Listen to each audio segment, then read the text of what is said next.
Alright, so with the area of a trapezoid, remember a trapezoid is a geometric figure where two, no more no less, sides are parallel to each other. So I've drawn a couple here.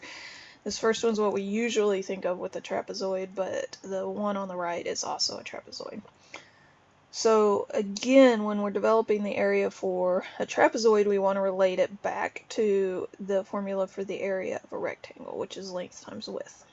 This one is a little bit more challenging to see, but it's not so bad. So actually, it's somewhat related to the area of a rectangle, that's true, but we're actually going to realize it as the area of two triangles that aren't the same size. So this one is probably a little harder for someone to just see at face value, but if I take and cut a diagonal along a trapezoid there, what I create is two triangles.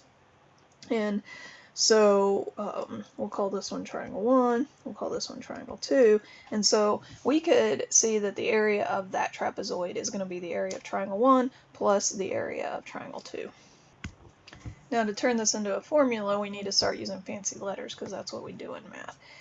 So let's look at triangle 1. If I wanted to determine the area of that, I would take this side here as my base, and then I would take my height right there. And so then the area of triangle 1 would be 1/2 base times height of that triangle. So we have the area of triangle 1. Now we're going to add to that the area of triangle 2. So when we look at triangle 2, what for me makes the most sense to use as my base is actually this top piece right here.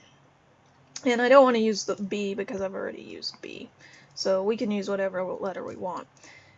Sometimes you'll see textbook call these B1 and B2, or little b and big B, just to make sure that B isn't too proud of itself. I'm going to use a totally different letter. I'm going to call it A, so it doesn't matter what letter you make it. So you can make it W if you want, but then that seems like width. You can make it a Z for trapezoid, whatever letter you want.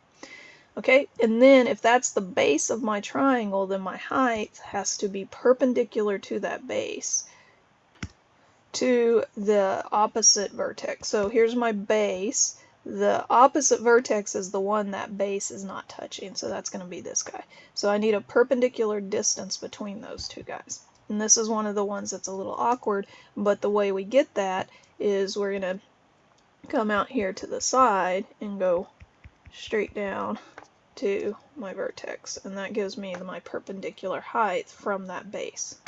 Now if we look at that height, well, that's just the same height that we measured over here. It's the height of the trapezoid, no matter which way, because those two sides are parallel, no matter where you measure it across, that's going to be the same height. And so for that, we can use the letter H again because it's the same length.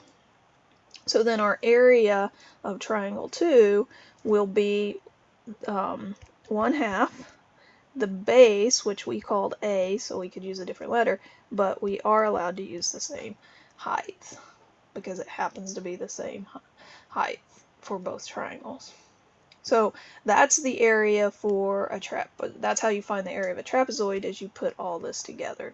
There's a way to consolidate this down into a smaller grouping, but I like thinking of it this way, so you stay attached to the concept. You're finding the area of one triangle plus the area of the other triangle.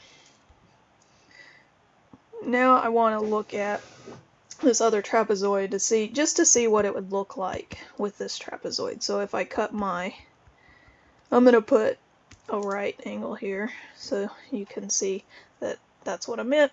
Okay, so I cut it in to my two triangles there, and then I have my base would be here, my B, and then my height for that triangle would be here, which would be the same for this triangle, and then this would be my length A. And so then the formula flows from that. So part of the idea of the formulas is, one, knowing what they are, but then sometimes the harder challenge is knowing what those things are on the figure I'm handed. So I wanted to run through that with something that isn't as regular of a trapezoid. But now that we see that, let's look at one with some actual measurements and work it out as a full example. Alright, so here's us a trapezoid with more measurements than we ever wanted. Now, I do want to give a confession here that I'm just making these shapes up on the fly, and I don't know that these links would actually form a trapezoid. So, if you want to fault me for that, you can, but the idea is to develop the area formula. But if we put those measurements together, would they make this type of trapezoid? And I want this to be a right angle here, by the way. So anyways, this is a trapezoid. We want to find the area. So the area is the 1/2 times my bottom base times the height plus another triangle area of the top, which we called A times H. Alright, so to see my two triangles, you could actually do this one of two ways because of how I've drawn it. You could actually find the area of this rectangle and add on the area of this triangle. But I want to stick with the trapezoid formula so you could see how it works. So for that, we're going to cut it into two triangles going this way. And that bottom triangle is just a right triangle, so we're going to get the area of it is 1/2 times 11 centimeters times 5 centimeters. And then the area of the top guy, oh, I need this measurement. Again, I'm just making this stuff up. But when I was thinking through this, I was thinking that I'd make that 8 centimeters because it roughly feels like it would be about 8 centimeters. But it's not going to be exactly that to form a trapezoid. And so then my A there would be 8 centimeters times my height again is 5 centimeters. So take a second, make sure you see where I got all that from and to. And then once we have that, we just calculate all that out and we have our area. So the area of that first triangle is going to be 27.5 centimeters squared, plus the area of the second triangle is going to be 20 centimeters squared. Now we just add those together and we get that the total area is 47.5 centimeters squared. Notice I just want to throw out there again, because I haven't said it for a while, is how I'm using the units in the calculation. So when I do that, I don't really have to question what my final units will be because they come out in the math. But you can also just mentally check, okay, we're finding area, that should be a two-dimensional unit, so centimeters squared, two-dimensional. It all checks out. Alright, so that's the idea of using the formula for the area of a trapezoid.